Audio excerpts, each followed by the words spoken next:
The driver showed them into the cast services building. Even if the lights had been on, it would still have been gloomy and creepy inside, with its rows of hundreds of abandoned lockers. But under the hazy glow of the dim off hours lighting, the place looked positively haunted. Not one locker had a person's name on it, nor did any of them look used. No scratches, decals, graffitis, or dents. Nothing like the lockers at school. This was originally going to be where cast members changed for work, but it became impractical because of the distance to the park. But if anything goes wrong, a missing button, a broken zipper, it comes here. Though the building is only open a few hours a day. The 6 kids stood just inside the building. The driver walked past and unlocked an interior door to the left of a narrow counter. Behind, which was a retractable metal barrier, padlocked shut.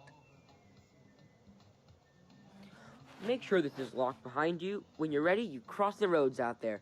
Stay to the far left of the parking lots. There's a pedestrian entrance on the West Savannah Circle. Philby, if you find you need anything mechanical, any tool of any sort, the adjacent structure is the maintenance facility. Then you have the animation training lab is in that building as well. Parts for anything you can dream of to do at the Animal Kingdom can be found over there. You can use these IDs to access it and any other facility. Each of you is in the system as an employee of the company, and you're all in there as being 18. So if anyone should ask, the department you work for is there as well. Memorize it. These will get you in and out of the park via the pedestrian entrances. And this will allow you to charge food, buy merchandise, but don't abuse them. In most cases, you don't need them to go backstage, but in certain buildings, certain facilities, you may, so keep them handy. They get you past the electronic security. Whatever you do, don't lose them. I will need them back, and then I'll need to destroy them. He handed each of the kids a plastic ID card. Finn's card had his picture on it and a fake name. Finian Thomas with the fake address. Then there was a noise, like the wind, a swishing, whooshing sound, as if someone had left a window open. But no one felt the breeze, and not a hair moved on anyone's head.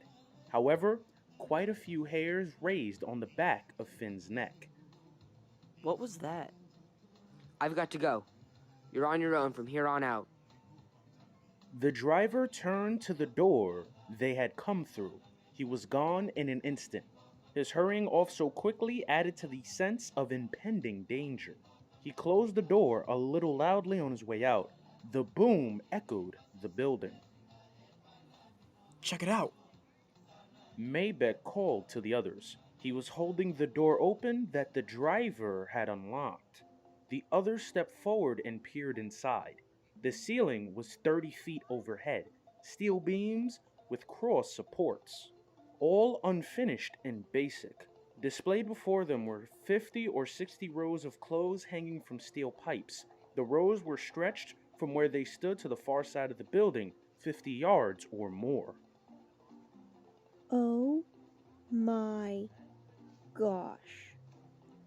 There had to be thousands, perhaps hundreds of thousands of garments. Every kind of Animal Kingdom costume and cast member outfit in every size. And accessories, hats, boots, belts, buckles, backpacks, clipboards, pointers, pens, notepads, in containers on shelves just above the clothing that matched their theme.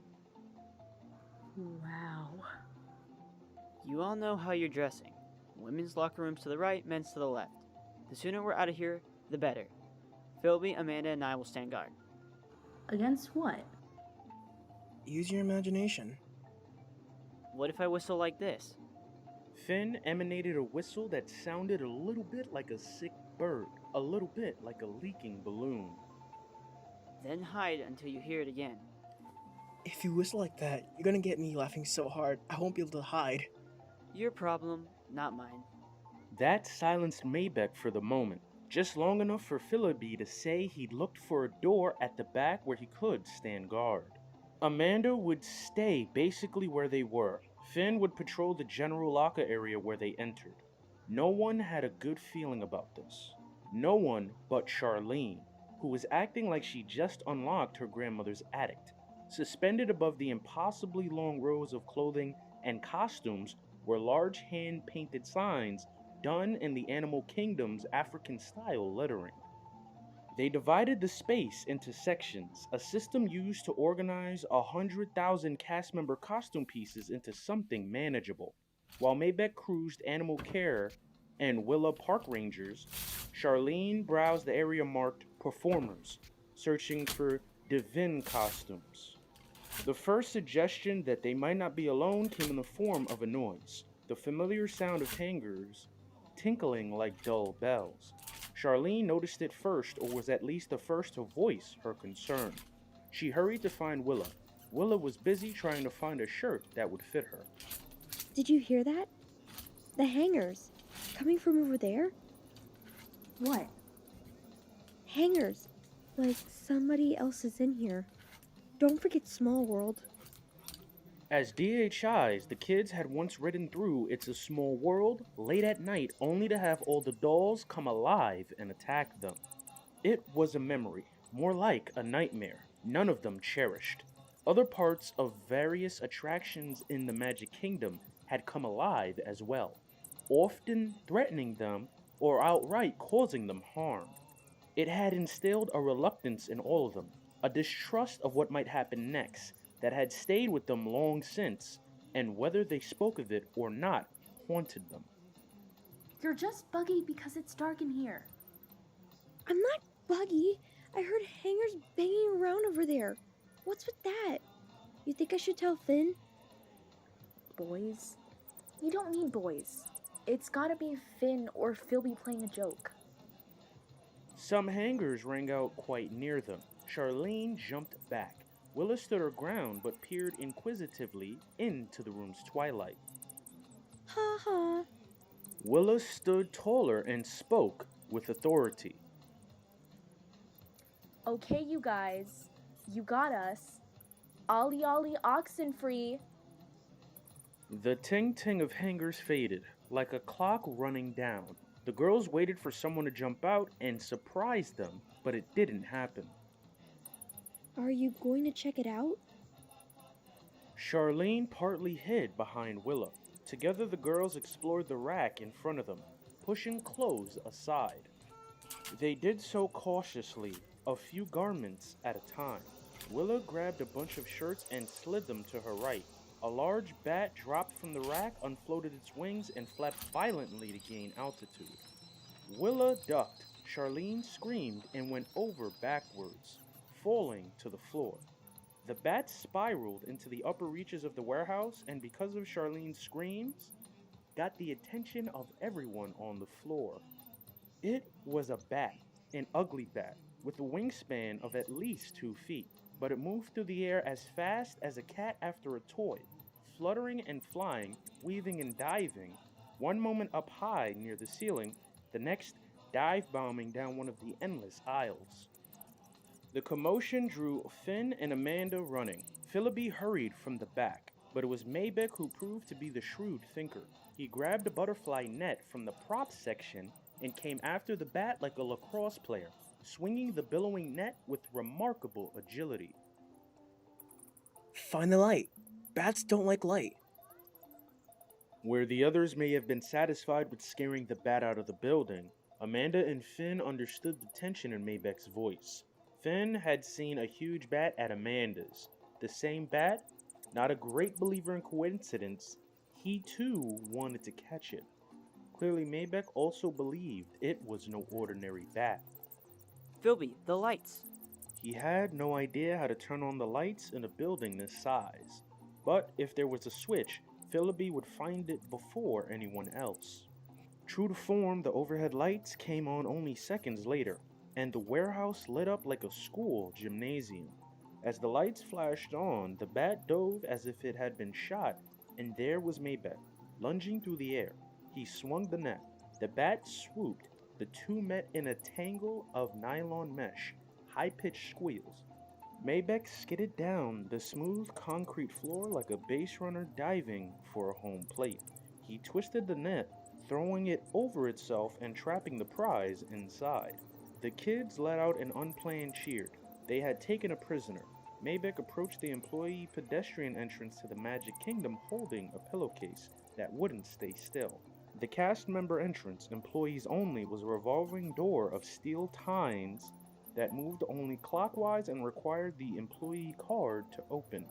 The unattended entrance he was grateful for that required him to swipe the ID the driver had provided. A red light turned green, and Maybeck pushed through the turnstile. Use of the pillowcase prevented the contents from being seen. The bat. Still, it was too close for comfort, and he was only too happy to dangle it away from his side as he cleared the entrance. The pillowcase danced again. Settle down. He said harshly, aware that he was speaking to a white pillowcase, or more precisely its contents, a russet fruit bat. To his surprise, it quieted. Willa, an animal lover, had identified the bat the moment Maybeck had caught it. This led to the group's discussion of what to do with the thing. Charlene wanted it released and out of the building as quickly as possible. Philby suggested doing something to it that hasn't been approved by the SPCA. And while Willa thought it was cute and that it might make an interesting pet, Maybeck and Finn came up with a solution that seemed to please everyone except Philby, of course, since it meant keeping it alive. We can't let it go. I know it's completely ridiculous to think it might be Maleficent, Willa groaned at the mention of this. but what if it is? Or what we've captured is Maleficent's spy? Amanda and I saw a bat at her house. What if that was the same one? If it is Maleficent, don't you think she'd turn back into herself and do something bad to us? I'd say this would be a good time for that. Good point. Wayne told me the heat slows the power she uses to transform herself. It's like her kryptonite. We don't know what she's capable of. I just don't see how it's worth taking any risks. It's not. We've got to lock it up. Do something with it, so it can't follow us. You all know what I think we should do? Everyone ignored him. It'll be light out soon. Bats don't fly around in the daylight. The main thing is, we don't want it to find us or Maleficent. Why can't we hide it just among the other bats? Have you even seen the bat enclosure? This thing won't be going anywhere. It's not like Maleficent, just take it out. That's brilliant. Earth to Maybeck. It's just a bat. It is not Maleficent. Or she'd be in our face right now. So you just let it go? Not me. And at the least, it deserves a bat jail. I can bluff my way into a bat enclosure. And if you're stopped? I'll tell whoever stops me from returning a bat that was sick. You think anyone's going to want to get up close and personal with this thing? He jiggled the pillowcase. The bat turned and flipped its enormous wings and tried to nip at Maybeck through the fabric. Okay, that's settled. Let's just get it out of here. And now Maybeck inside the park was telling the contents of his pillowcase to settle down, and much to his astonishment, it obeyed. He told himself that his tone of voice was responsible, that the bat had responded to his anger. But what if it actually understood him? At a few minutes past 6 a.m., there were more cast members in the park than he would have expected.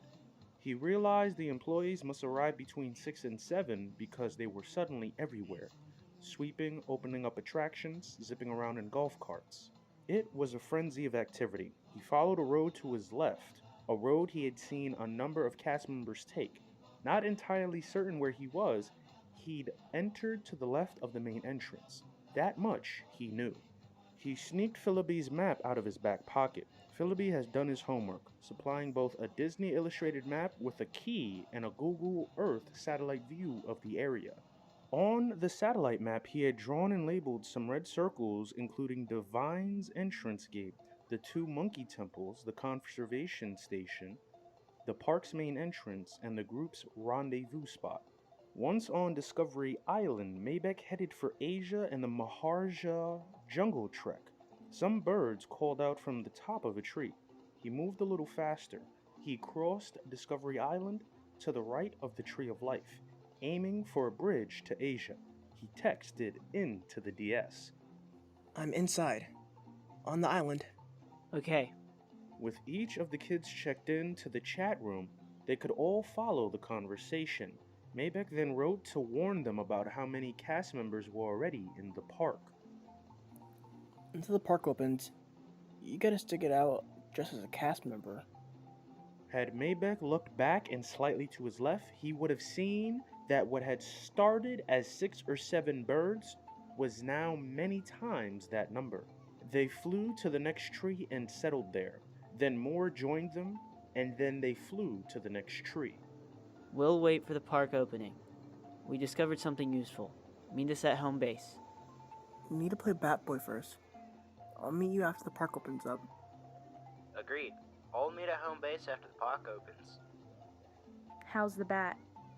Quiet for now. He was glad the bat had stopped moving so much. He didn't dare inform the others that he thought the thing understood what he said. He crossed the bridge, the entrance to the Maharaja jungle trek just ahead.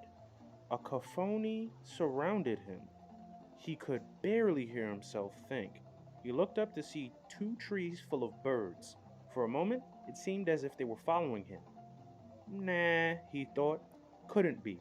Finn had heightened Maybeck's curiosity. What had they discovered in the short time it had taken them to enter the park? More obnoxious bird noises overhead. He looked up. 4 trees. Hundreds of birds. What the? Philby swiped the ID through the card reader at the door to the AK maintenance facility. A small red light turned green, and Philby pulled on the door. It opened, and no alarms sounded. Finn held out his hand to Amanda, who looked down at her sister's diary and then reluctantly gave the book to him. I'm not sure she'd want me doing this. I promise. Only the pages we talked about. We don't know that they have anything to do with this. You're the one who said she could dream the future.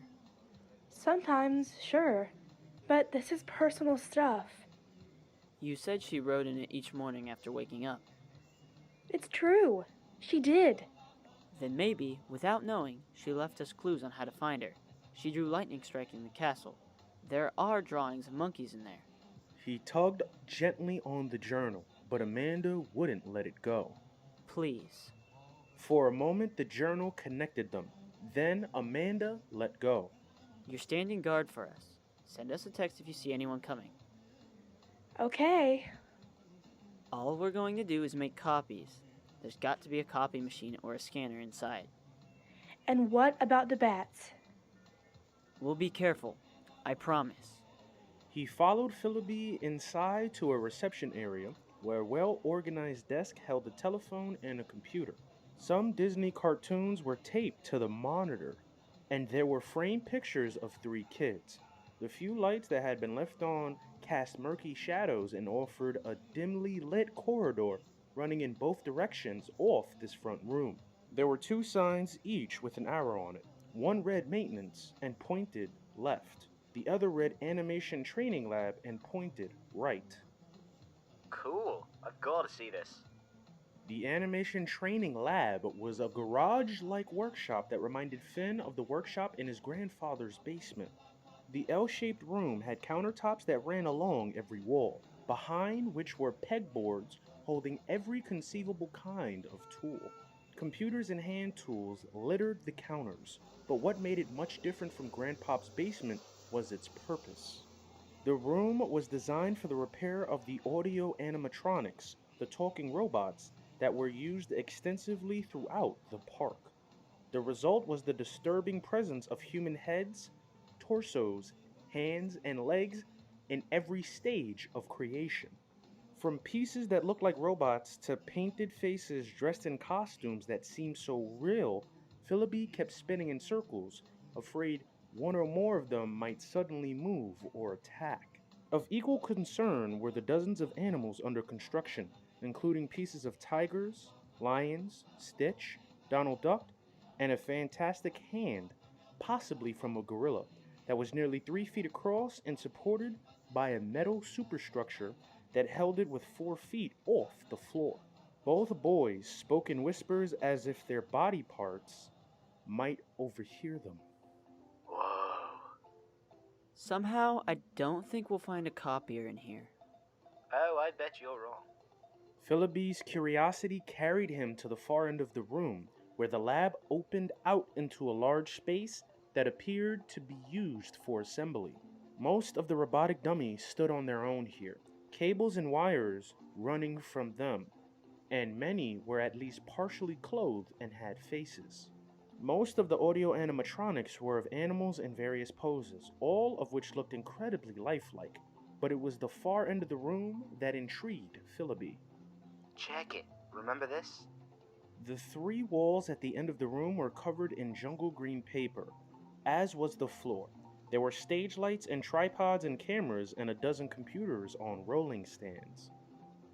I do. Finn and the other DHI kids, upon acceptance by Disney, had been computer modeled by Disney Imagineers. Their movements were recorded to create the DHIs. The empty cages off to their left suggested the obvious. Animals. They motion modeled animals here to create DHIs. Wayne told me they were doing that. Animal hosts.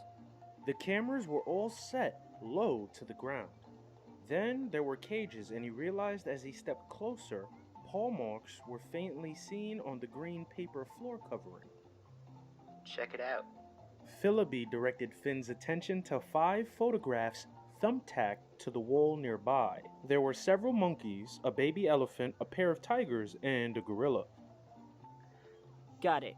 He pointed to the flatbed scanner hooked up to a computer. He touched the computer spacebar and the machine woke up. Philby led Jez's diary on the scanner bed and began scanning the pages. As he printed them out, Finn received a text message. 2 guys out front. Visitors. Got it, thanks. The lab's only door was a long way away. There was one emergency door to the right of the green screen area, but it had an alarm, and Finn had no desire to draw the wrath of security upon him and Philby before they even managed to get into the park. We can hide. We can hide. He pointed to an area where dozens of parts and partial bodies of the audio animatronic figures had been heaped into a kind of junk pile. Many of the human robots had faces that looked phenomenally real. Finn grabbed the printouts and the boys jumped into the junk pile, worming their way down into the parts so that only their shoulders and faces showed. They blended in with the robotic human parts. 2 men entered the room, both wearing dark blue coveralls. Neither seemed surprised to find the lights turned on, something Philby had done upon entering. It's always something. I could have told you the sound system was going to go out at some point. They should have rewired the Asia system when they installed the Expedition Everest. Not my fault. The men scrounged around the workbenches, apparently looking for parts. Finding the break in the wire, if there is one, is going to be a bear. Don't mention bears. He pointed to an audio animatronics figure of a standing bear cub designed for the Country Bear Jamboree. This one will get jealous. Both men laughed harder than the joke deserved. The thin one suddenly turned and headed directly for the junk pile where the boys were hidden. Did you loan these guys our acoustic coupler? It's the tester we're looking for. Forget the coupler. The thin man picked up a piece of one of the robots. He was about 2 feet away from Finn, who held his breath in an attempt to not be noticed. You know what? This place gives me the creeps sometimes. Some of these things look so real, I gotta tell you. Found it. He held up a box with a lot of wires running out of it. I knew the guys had borrowed it. He tucked the box under his arm. The 2 men reached the door. The thin man stopped at the light switch. Hey, did you turn on the lights when we came in? Because I sure didn't. I don't think I did. Finn felt sweat trickling down his ribcage. He calculated the distance to the emergency door, ready to run for it. Oh well. He switched off the lights. Finn's first decent look at the contents of Jez's diary came as he, Amanda, and Philby awaited the park's opening. The main parking lot was a steady stream of arriving vehicles. Awning-covered shuttles were used to transport visitors to the park center. The shuttles were stacked up at the back of the lot awaiting use. The three kids sat on a shuttle bench together and reviewed their personal photocopies of Jez's journal in detail. Finn had always pictured a girl's diary to be line after line of neatly written cursive on well-organized pages, the contents of which held secrets about her love interest. What he saw here surprised him. Jez was a stream of consciousness collage, a collection of images, sketches of animals, and musings. There were clothing receipts pasted into the pages, pictures of postcards stapled, a fortune cookie taped to the page. There were receipts, movie ticket stubs, pieces of torn photographs, ribbons, and candy wrappers. There was an arch that looked like the letter M, with a blob of ink on the right side. Surrounding and interweaving it all were lines from poems, song lyrics, comments, and what looked like quotes from conversations she had. It was all mixed up into a mess of heavily scribbled pen and pencil. Are these supposed to mean something? They must have meant something to her. Jez took her journaling very seriously. And at what point did she cut off her ear? Go, Van, go. He won a couple laughs. Finn pointed at the upper hand corner of the photocopy. Look, that's a castle and a lightning bolt. That's what I told you about. And look down here. She pointed to what was obviously a monkey. Yeah, but this could be a coincidence, right? Are we actually going to believe a person can see into the future? Finn looked over at him with a dumbfounded expression. Okay, but it doesn't mean everything on this page is significant. How do we know it isn't? This is several nights' worth of dreams. You can tell because some are in pencil, some pen. The movie tickets and postcards, that stuff is memories, reminders. But what about this decal, or whatever it is? No idea. A stamp, maybe. There's a tiger, a gorilla, and what's this, a bowling pin? The letters were reversed, the image backward.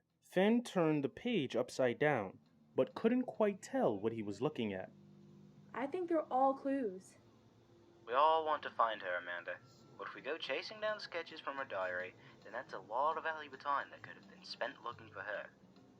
I think we can trust this. We need more proof. We have a castle and a lightning bolt. On opposite corners of the page, there's also an aqueduct, some balloons, and a railroad track. These are dreams, not instant replays. She had visions, glimpses. How much of your dreams, your nightmares, do you remember? Bits and pieces are what I get. Sometimes more than that. A piece of a story, but not that often. Maybe we all dream pieces of the future, but just don't happen to know it. How often do we write them down, or make sketches and keep track? She left us clues, Philby. This is the map of her dreams. Maybe she didn't know she was leaving it for us, but there's no ignoring the castle and the lightning, is there? So maybe not everything on here is helpful. It probably isn't, but we won't know that until we check it out, right? We've got to check out each thing on here, because if even one other thing on this page can help us find her. She covered her mouth with her fist, on the verge of crying. I'm just saying we don't have much time. I'm nodding out like every other minute. We fall asleep and we may stay asleep forever. That's what Wayne said. I just want us to use our time efficiently, that's all. For instance, who's Rob? In several places on the cluttered page, Jez had written change Rob. Rob Branowski from school. A friend?